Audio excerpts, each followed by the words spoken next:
Bismillah, elhamdülillah və salatu və salamu alə Rasulillah və bə'd. Möhtərəm dinləyicilər, diqqətlə dinləməyinizi xahiş edirəm. Mövzumuzun başlığı belədir. Mənim nəyimə lazımdır? Mən qarışa bilmərəm. Əşki, şəxsi həyatıdır, özü bilər. Bu fikir doğrudurmu? Bugün cəmiyyətdə tez-tez eşitdiyimiz ifadələrdən biri budur. Mənim nəyimə lazımdır? Hər kəs öz işini özü bilər. Mən heç kimin işinə qarışa bilmərəm. İlk baxışda bu sözlər sakitlik və qarşıdurmadan uzaq qalmaq kimi görünə bilər. Lakin cəmiyyətin dəyərləri və insanların ümumi mənafeyi mövzusunda bu fikir doğru deyil. Allah Teala insanları tək başına deyil, cəmiyyət içində yaşamaq qəbilində yaratmışdır. Buna görə də insanlar bir-birinə qarşı məsuliyyət daşıyırlar. Cəmiyyətin sağlam qalması üçün onu qoruyan dəyərlər vardır. Bu dəyərlərin ən başında isə din dayanır. O din ki, onu Allah nazil etmişdir, adı İslamdır. Allah bizi yaratmışdır və bizi özümüzdən də yaxşı tanıyır. Buna görə də bizə doğru yolu göstərmək üçün din göndərmişdir. Din insanların həva və istəklərinə görə deyil, Allahın qoyduğu nizam üzrə yaşamaları, zülmdən, pozğunluqdan, azğınlıqdan və fəsaddan uzaq olmaları üçündür. Allah Teala buyurur: Siz insanlar üçün ortaya çıxarılmış ən xeyirli ümmətsiniz. Yaxşı işləri əmr edir, pis işlərdən çəkindirir və Allaha iman gətirirsiniz. Ali İmran 110. Başqa bir ayədə isə buyurur: Yaxşılıq və təqva üzərində bir-birinizə kömək edin. Günah və düşmənçilik üzərində isə bir-birinizə kömək etməyin. Maidə 2. Təsəvvür edin, hamımız bir təyyarədəyik. Kimsə ön sırada, kimsə arxa sırada əyləşib. Birdən sərnişinlərdən biri təyyarənin gövdəsini deşməyə başlayır.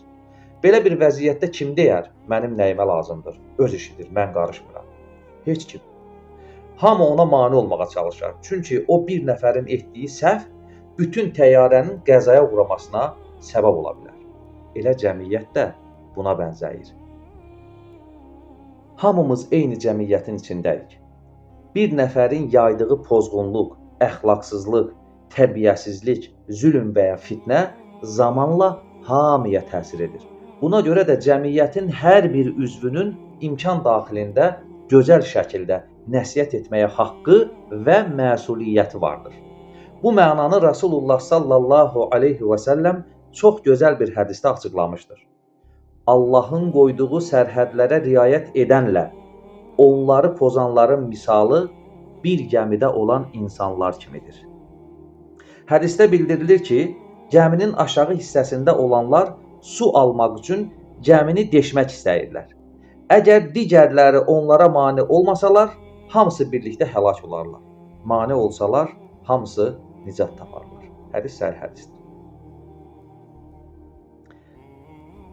Cəmiyyətin dəyərlərinə, əxlaq, ədəb, tərbiyə prinsiplərinə zidd olan hala və kəsə laqeyd qalmaq təkcə günah edənə deyil, bütün cəmiyyətə zərər verir.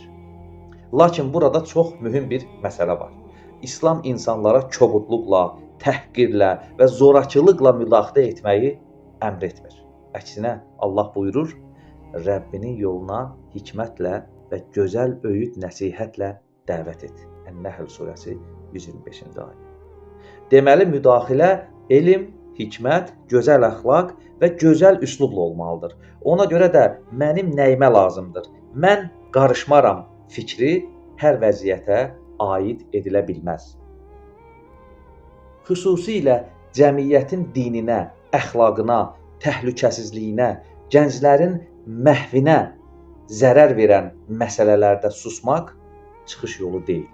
Əlbəttə, hər kəs bunu öz biliyi, imkanı, səlahiyyəti çərçivəsində etməlidir.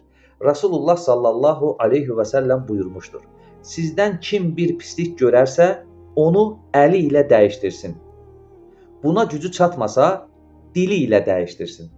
Buna da gücü çatmasa, qəlbi ilə ona nifrət etsin. Bu isə imanın ən zəif dərəcəsidir.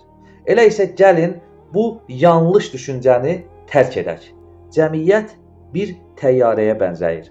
Hamımız onun sərnişinləriyik. Əgər onu deşənə mənim nəyimə lazımdır desək, nəticədə hamımız zərər çəkəcəyik. Amma elm, hikmət, mərhəmət və gözəl əxlaqla yaxşılığa çağırıb pislikdən çəkindirsək, Allahın izni ilə həm özümüzü, həm də cəmiyyətimizi qorumuş olarıq. Allah Teala'dan diləyim budur ki, bizləri haqqı tanıyıb ona tabe olanlardan, batili tanıyıb ondan çəkinənlərdən etsin. Allahumma amin. Subhanaka Allahumma və bihamdik. Əşhədu an la ilahə illə ənt. Əstəğfiruka və atubu ileyk.